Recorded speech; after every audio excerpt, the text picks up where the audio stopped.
జై శ్రీరామ్. హిందూ బంధువులందరికీ నమస్కారాలు.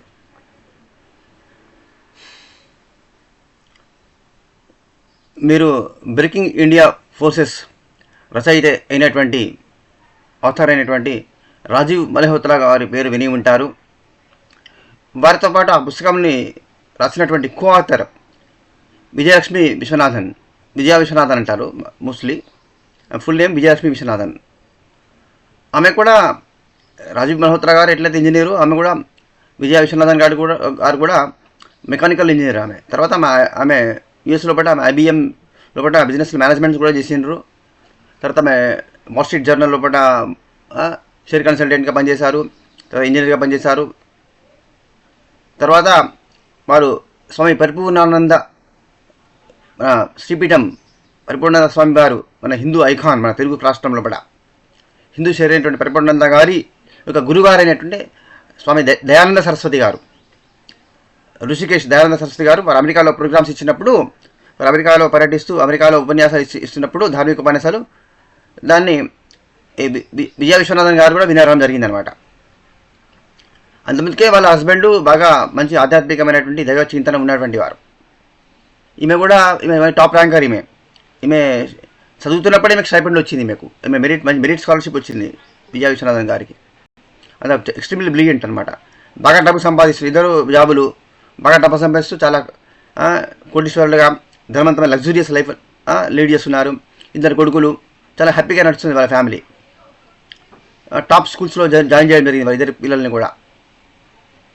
అయితే అదృష్టవశాత్తు దయానంద సరస్వతి గారి ఒక ఉపన్యాసాన్ని వినడం జరిగింది. వారి భర్తతో కూడా వెళ్ళి విజయ విశ్వనాథన్ గారు వినడం జరిగింది. వారి ధార్మిక ఉపన్యాసం విన్న తర్వాత ఇమీడియట్గా ఆమెకు ఎంత మార్పు వచ్చిందంటే, ఆమె లోపల భారతదేశానికి వెళ్ళి భారతీయ సంస్కృతిని, భారతదేశ ధర్మాన్ని, సనాతన ధర్మాన్ని తెలుసుకోవాలి, అనుసరించాలి, సనాతన ధర్మానికి సేవ చేయాలి అని చెప్పి జాబ్ రిజైన్ చేసి వారు వారి హస్బెండ్తో కూడా వారు ఇండియాకు వాపసు వచ్చి బెంగళూరులో సెటిల్ అయ్యారు. ఇప్పుడు వారు బెంగళూరు లోపల హోమ్ స్కూల్ స్టార్ట్ చేశారనమాట. హోమ్ స్కూల్ కాన్సెప్ట్, ఇప్పుడు నేను చెప్పబోతున్నది హోమ్ స్కూల్ కాన్సెప్ట్ గురించి అనమాట. ఒకప్పుడు మన భారతదేశంలో ఆశ్రమ పాఠశాల అనమాట, మన ఋషులు నడిపించినటువంటి గురుకుల పాఠశాల యొక్క కాన్సెప్టే ఇప్పుడు హోమ్ స్కూల్ కాన్సెప్ట్ అనేది. అంటే చివరికి అమెరికా ఏం తెలుసుకున్నదంటే భారతీయ ప్రాచీన గురుకుల విధానమే ఎక్సలెంట్, అదే నెంబర్ 1 అని అమెరికా తెలుసుకొని దాదాపు 25 సంవత్సరాలు అయిపోయింది అమెరికా తెలుసుకొని. అమెరికాలో అది వ్యాప్తి చెందుతున్నది, స్ప్రెడ్ అవుతుంది. అమెరికాలో 50 రాష్ట్రాలు కదా, అది స్ప్రెడ్ అవుతూనే ఉంది, వ్యాప్తి చెందుతున్నది. పబ్లిక్ స్కూల్స్ ఉన్నాయి, ప్రైవేట్ స్కూల్స్ ఉన్నాయి, హోమ్ స్కూల్స్ ఉన్నాయి. 3 రకాల పాఠశాలలు ఉన్నాయి అమెరికాలో. హోమ్ స్కూల్స్, పబ్లిక్ స్కూల్స్ అంటే గవర్నమెంట్ అండర్టేకింగ్ అనమాట ఇవి పబ్లిక్ స్కూల్స్. ఇంకా private schools, total private management schools అనమాట. 3 రకాల స్కూల్స్ అమెరికాలో నడుస్తున్నాయి. మూడింటికి కాంపిటీషన్ అనమాట. ఇప్పుడు మన దగ్గర సిక్ ఇండస్ట్రీ, ఇప్పుడు ఇండియన్ ఎయిర్లైన్స్ లక్షల కోట్లు నష్టపోయింది ఇండియాలో. ఏంది, కాంగ్రెస్ గవర్నమెంట్ లోపల 70 సంవత్సరాలు ఇండియన్ ఎయిర్ ఇండియా నష్టపోయింది లక్షల కోట్లు. ప్రతి సంవత్సరం కూడా లక్షల కోట్లు సెంట్రల్ గవర్నమెంట్ బడ్జెట్లో నుంచి ఆ డబ్బును ఇండియన్ ఎయిర్లైన్స్కి ఇచ్చి దాన్ని నడిపించారు. ఎవరు? The great economist Manmohan Singh గారు. మళ్ళీ వాళ్ళు ఏమంటారు, మేము ఎకానమిస్ట్ నెంబర్ 1 టాప్ ఎకానమిస్ట్ మా ప్రైమ్ మినిస్టర్ చేసినాం మేమని కాంగ్రెస్లో చెప్తారు. అంత దరిద్రంగా ఈ దేశాన్ని బస్టు పట్టించిండ్రు అనమాట. అది అవుట్ ఆఫ్ కాంటెక్స్ట్ ఇప్పుడు. అది అంటే సిక్ యూనిట్స్ని కూడా డబ్బు ఫండింగ్ ఇచ్చి నడిపించడం అనమాట. ఎవరి కోసం నడిపిస్తారు మీరు? కింగ్ఫిషర్ ఎయిర్లైన్స్ విజయ్ మాల్యాకు లక్షల కోట్లు సాయం చేసి ఆయన బెయిల్అవుట్ చేసి ఆయన బాగా ఎగొట్టిన పైసలన్నీ కూడా గవర్నమెంట్ భరించి విజయ్ మాల్యాను విడుదల చేయాలని అన్నాడు మన్మోహన్ సింగ్ పార్లమెంట్లో. కూడా మీరు రికార్డు చూసుకుంటే తెలుస్తుంది మీకు. ఇలా అదానీ అంబానీ అని కాంగ్రెస్ వాళ్ళు రాహుల్ ఫేక్ గాంధీ గుంతి అరుస్తాడు. ఎవర్రా ఇండస్ట్రియలిస్టులకు వ్యాపారస్తులకు తొత్తులుగా మారి కమిషన్ తీసుకున్నటువంటి దుష్ట కరప్ట్ కాంగ్రెస్ పార్టీకి బీజేపీని విమర్శించిన నైతిక హక్కు ఎక్కడిది? సరే, ఇప్పుడు హోమ్ స్కూల్స్ గురించి, ఇప్పుడు హోమ్ స్కూల్స్ కాన్సెప్ట్, ఇప్పుడు present topic is home school, public school, private school. ఈ 3 అధ్యాత్మికమైన కాంపిటీషన్తో నడుస్తాయి. కాంపిటీషన్ ఎట్లుంటుంది అనేది చెప్పడానికి కోసం ఇప్పుడు ఎగ్జాంపుల్ తీసుకున్నా, ఏరియా ఎగ్జాంపుల్ తీసుకున్నా నేను. 3 కాంపిటీషన్ ఉండడం వల్ల ఎవరు పబ్లిక్ స్కూల్ వాళ్ళు, ప్రైవేట్ స్కూల్ వాళ్ళు, హోమ్ స్కూల్ వాళ్ళు కాంపిటీషన్తో మేము టాప్ ర్యాంక్ రావాలి, కష్టపడి ర్యాంక్ కోసం కష్టపడి ముందుకు కృషి చేస్తారు. బాగా కృషి చేసి పిల్లలకు బెస్ట్ విద్యని అందించేందుకు ప్రయత్నం చేస్తారు. ఆ విధంగా టాప్ ర్యాంక్ తెచ్చుకొని పేరు తెచ్చుకుంటారు అనమాట. ఆ విధమైనటువంటి కాంపిటేటివ్ స్పిరిట్ ఫ్యాకల్టీలో క్రియేట్ చేయాలి, మేనేజ్మెంట్లో క్రియేట్ చేయాలి, ఫ్యాకల్టీ స్టూడెంట్స్ కూడా క్రియేట్ చేస్తుంది. స్ట్రెస్ మళ్ళీ మనకి స్ట్రెస్ ఉండదు. మళ్ళీ ఇక్కడ స్ట్రెస్ లేకుండా వితౌట్ స్ట్రెస్ హ్యాపీ ఎన్విరాన్మెంట్ లోపల, ప్లే స్కూల్ మెథడ్ లోపల పిల్లలకు ఆటపాటలు సరదాగా విద్యను నేర్పించాలి. కానీ హింసించి నేర్పిస్తారా? హింసిస్తే పిల్లగాళ్ళకి విద్య వస్తుందా? సరదాగా హ్యాపీగా ఎంజాయ్మెంట్, చదువు అనేది ఎంజాయ్ చేయాల్సినటువంటి ఆట, game. Education is a game it should be a game for children. It should be like a play. ఆటలు పాటలు సరదాగా చదువుకోవడం కదండి, అది కదా విద్య అంటే. అలా నేర్చుకుంటే కదా పిల్లలు జీనియస్లు అవుతారు. పొద్దుగల 8 గంటలకు 7:30-8 గంటలకు పంపిస్తే సాయంత్రం 7:30-8 గంటలకు వాడు 10 కేజీల బ్యాగ్ పెట్టుకొని ఆ చిన్న పిల్లవాడు వానికంటే మన బ్యాగ్ ఎక్కువ ఉంటుందా? అలా పంపించి వాడు వచ్చాక మళ్ళీ మనకి హోంవర్క్లు, మళ్ళీ మనకి పేరెంట్స్ హోంవర్క్ చేసి హింసించి హోంవర్క్ చేపిస్తారు. వాళ్ళు స్కూల్లో హోంవర్క్స్ ఇస్తారు. అసలు హోంవర్క్స్ ఇవ్వడమే బాగా దరిద్రమైన పద్ధతి అనమాట. ఇంత దరిద్రమైన విధానాన్ని ప్రపంచంలో ఎవరికి చదువు లేనప్పుడు, ఎవరికి భాషకు లిపి లేని రోజున గురుకుల విద్యాలయాలని, తక్షశిల, నలంద లాంటి విశ్వవిద్యాలయాలను సృష్టించి ప్రపంచంలో పట మేధావులు అనే వాళ్ళందరికీ లక్షల మందికి విద్యను బోధించి ప్రపంచానికి విద్యను ఇచ్చినటువంటి భారతదేశంలో పట ఇవాళ పిల్లలు స్ట్రెస్ భరించలేక మేనేజ్మెంట్ లెక్చర్లో టార్చర్లు పెడితే భరించలేక ఆత్మహత్యలు చేసుకుంటారా ఈ దేశంలో పట? We should be ashamed of ఎవరు తెలుసు, సిగ్గుపడాలా భారతీయులు. ఈ విద్యా మంత్రి, ఈ ముఖ్యమంత్రులు, ఈ ప్రధానమంత్రితో మొదలుపెట్టుకొని ఈ మేనేజ్మెంట్స్, ఈ లెక్చరర్లు, ఈ ఫ్యాకల్టీ అందరూ సిగ్గుపడాలా. పేరెంట్స్ కూడా పెద్ద నేరస్తులే ఈ విషయంలో కూడా. అందరూ కలిసి పిల్లలను చంపుతారా? ఈ పాపంలో అందరికీ భాగస్వాములే.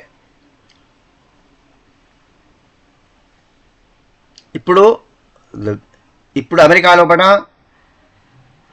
మొత్తం స్టాన్ఫోర్డ్ కాదు, ప్రిన్స్టన్, మీరు తీసుకొని హార్వర్డ్ తీసుకొని టాప్ ర్యాంకర్స్ అందరు కూడా చిన్నప్పుడు హోమ్ స్కూల్స్లో చదివినటువంటి పిల్లలే. వాళ్ళే మెరిట్ కొట్టి టాప్ ర్యాంక్స్ తెచ్చుకొని మెడికల్ స్ట్రీమ్లో పట సైంటిస్టుల, నాసాలు అన్నిట్లలో వాళ్ళే ముందుకు దూసుకుపోతారు. గవర్నమెంట్ స్కూల్స్, ప్రైవేట్ స్కూల్స్ వాళ్ళతో ఏమాత్రం పోటీ పడతలేవు. ఇది వాస్తవం. మన గలీలో ఏం జరుగుతుంది లేదా? మనకు వాడేం అమెరికాలో ఏం జరుగుతుంది, యూరోప్లో ఏం చెప్తాను, అమెరికాలో ఏం చెప్తాను, మనకేం చెప్తుంది? మన టైం ఎక్కడ తెలుసుకోవడానికి? మన గల్లీ పాలిటిక్సే అర్థం కావు మనకు. ఈసారి 6 గ్యారెంటీలు ఇస్తారన్నాడు కాబట్టి ఆయనకు ఓటేద్దాం. వాడు ఇది ఇస్తారన్నాడు, వాడు బిస్కెట్ ఇస్తారన్నాడు, వాడికి దానికోసం తోకుప్పుకుంటూ పోయి ఓటేద్దాం. ఇది మన కాన్సెప్ట్. అందుకనే ఇంత దరిద్రమైన దేశం. ఈ దేశం ఇంత దరిద్రంగా ఉండడానికి కారణం ప్రజలకు బాధ్యత లేదా, ప్రజల వైఫల్యం లేదా, ప్రజల తప్పు లేదా? అందరూ సుఖమయ్యేది ఉంటే దేశం గిట్టేందుకు ఉంటుంది?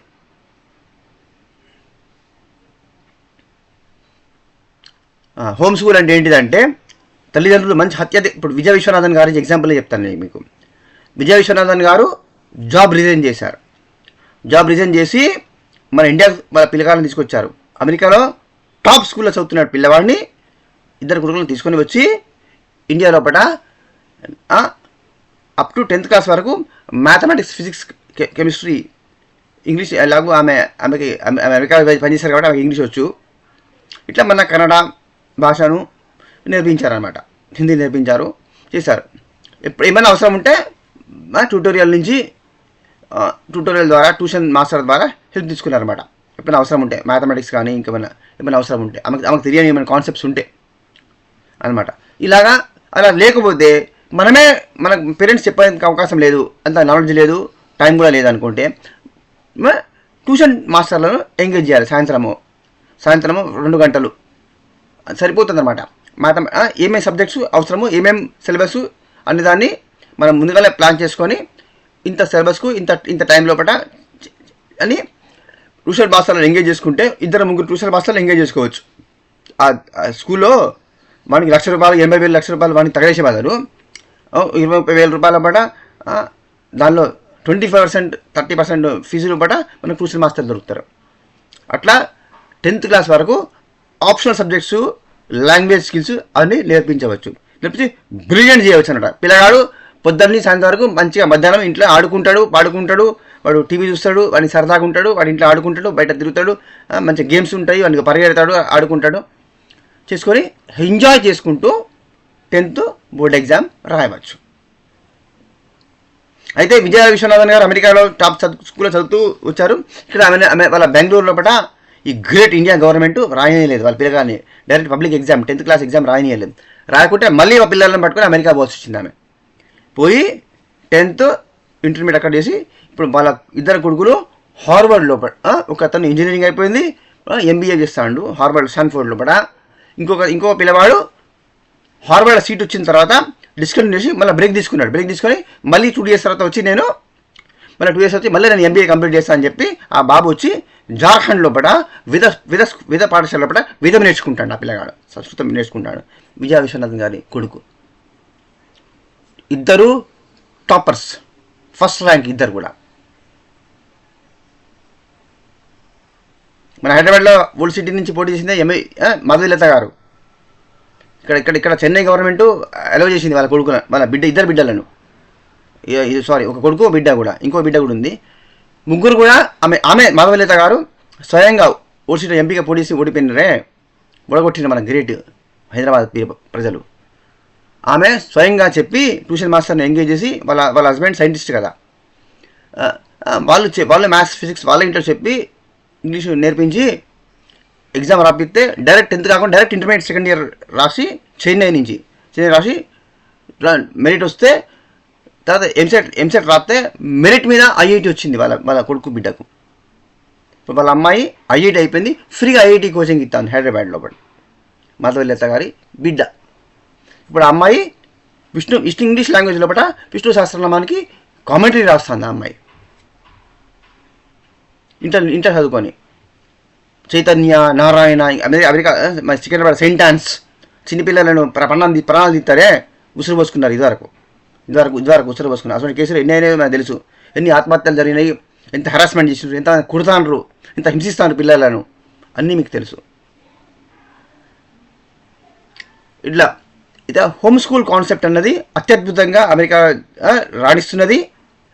కనీసము డే స్కూల్లో హెరాస్మెంట్ లేని, ఇప్పుడు మీకు ఎంత అందరికీ హోమ్ స్కూల్ పంపించే ఆప్షన్ లేదండి, మాకంత అవైలబిలిటీ లేదు, మాకంత ఫ్యాకల్టీ లేదు, మేము చెప్పలేము మా పిల్లలకు, మాకంత సబ్జెక్ట్స్ మీద గ్రిప్ కూడా లేదు కదా అని అందరికీ అన్నీ రావు కదా, అన్ని మ్యాథమెటిక్స్, ఫిజిక్స్, సైన్స్ అన్నీ చెప్పలేరు కదా, ఇంగ్లీష్ అందరికీ రాదు అన్నీ చెప్పలేరు.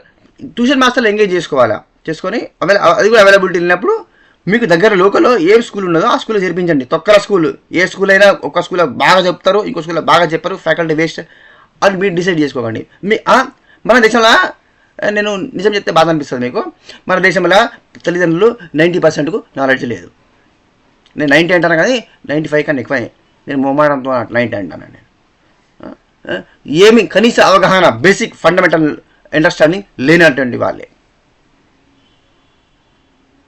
మేము చదివినాము, మేము జాబులు ఎత్తాము, మేము కూడా గవర్నమెంట్ జాబులు ఎత్తాము, మేము కూడా ఎత్తాము, IASలు, IPSలు, డాక్టర్లు, ఎవరైనా ఏమన్నా కానివ్వండి, బాగా సంపాదిస్తాను ఏమనుకోకండి, బాగా సంపాదిస్తాను. హైదరాబాద్లో పడ 50,000 రూపాయల స్కూల్ ఉంటుంది, 1,00,000 రూపాయలు ఫీజు తీసుకునే స్కూల్ ఉంటుంది, 10 లక్షలు తీసుకునే ఫీజు ఉంటుంది. రాజకీయ నాయకులు, పెద్ద పెద్ద ఫిల్మ్ స్టార్లు, డాక్టర్ల పిల్లగాళ్ళు ఉంటారు చూడు, సంవత్సరానికి 10 లక్షల ఫీజు కట్టే స్కూల్లో పోతారు. 10 లక్షల స్కూల్లో చదువు వేరు ఉంటుంది, 1,00,000 రూపాయల స్కూల్లో వేరు ఉంటుంది, 50,000 రూపాయల స్కూల్ సరసమైన ధరలకు సరసమైనంగా విద్య అని చెప్తారా? అంటే విద్యలో కూడా గిన్ని రకాలు ఉంటుందా? అంటే ఫ్రీగా గవర్నమెంట్ స్కూల్లో పోతే ఒక చదువు, 50,000 రూపాయల దానిలో ఒక చదువు, 1,00,000 రూపాయల దానిలో ఒక చదువు, 10 లక్షల దాని ఇంకో చదువు ఉంటుందా? చదువులో గిన్ని రకాల తేడాలు ఉంటాయా? ఇది సరసమైన ధరలకు చీరలు అమ్మబడును, ఇట్లా ఉంటుందా? అది కరెక్ట్ విధానమే అంటారా దాన్ని? మీకు లోకల్లో మీకు దగ్గరగా ఉన్న ఏ స్కూల్ అయినా సరే చదివించి వాడు రోజు స్కూల్ పోకున్నా పర్లేదు, పిల్లగాడు డుమ్మా కొట్టినా మేము రోజు పోకున్నా పర్వాలేదు, వాడి మొహానికి ఫీజు పడేయాలి. వాడు ఇంతకు 30,000 40,000 మొహాన్ని వాడి ఫీజులు పడేయాలి. కూల్, వారానికి 2 రోజుల పైన 3 రోజుల పైన పర్వాలేదు. పిల్లలకు give them more time to play. Let them enjoy there lifes. చిన్నప్పుడు ఎంజాయ్ చేయకుండా లైఫ్లో హ్యాపీగా బతుకుంటే పెద్దగానికి వాడు సొంతంగా బతికేదే ఉంటుంది. పెద్దవారికి బాధ్యతలు, జాబులు, పెళ్ళిళ్ళు, పిల్లలు, మళ్ళీ ఇదే దరిద్రం జీవితం ఉంటుంది కదా. ఇంటికాడ మంచిగా 1 hour weekly 3 classes 4 classes engage చేసి ట్యూటోరియల్లో హోమ్ స్కూల్ ఎంగేజ్ చేసి హోమ్ ట్యూటోరియల్ ఎంగేజ్ చేసి వాళ్ళకు కోర్ సబ్జెక్ట్స్, కోర్ చాప్టర్స్ చదివించి నేర్పించి అండర్స్టాండింగ్ అనమాట. మొత్తం ఇంగ్లీష్ టు ఇంగ్లీష్ చెప్పేటోళ్ళు మన దేశంలో కూడా చాలా తక్కువ మంది. ఈ దేశంలో మరి టాప్ ర్యాంకర్ సైంటర్ కదా, మీరు ఒక 7 వేయచ్చు. మరి సుందర్ పిచాయ్ అమెరికా పోయి మన ఇండియన్ ఐఐటీల నుంచి పోయినటువంటి సుందర్ పిచాయ్ అమెరికాలో CEO అయింది కదా. సత్యనాథన్లా మైక్రోసాఫ్ట్ CEO అయింది కదా. ఇక్కడి నుంచి పోయిందంటే వాళ్ళ సొంత టాలెంట్తో అయినరు. ఇక్కడ ఈ గొట్టం ఫ్యాకల్టీస్ చెప్తేప్పుడు కాలే. యూనివర్సిటీలో ప్రొఫెసర్లను ఇంత టాలెంటెడ్ పర్సన్స్ నేను స్వయంగా చూసిన. ప్రొఫెసర్స్ నేనేం నేర్చుకున్నా, నేను చదివినా నా టాలెంట్తో చదువుకున్నా. వాళ్ళు చెప్తే రాలే. ఈ దేశంలో పంతులు చెప్తే పిల్లగాళ్ళకు ఏమి రాదు. అంత గొప్ప పంతులు దేశంలో లేరు. ఎక్కడో ఒకటి 2 ఉంటారో అది వాళ్ళు సొంత కృషితోని పైకి వచ్చినటువంటి వాళ్ళు మాత్రమే. కాబట్టి పిల్లలకు మంచిగా 50% ఆటపాటలు, music, dance, games, physical fitness కోసం వాళ్ళకు జిమ్నాస్టిక్స్ ఇటువంటి వాటిలో పంపించాలి. అథ్లెటిక్స్లో పంపించాలా.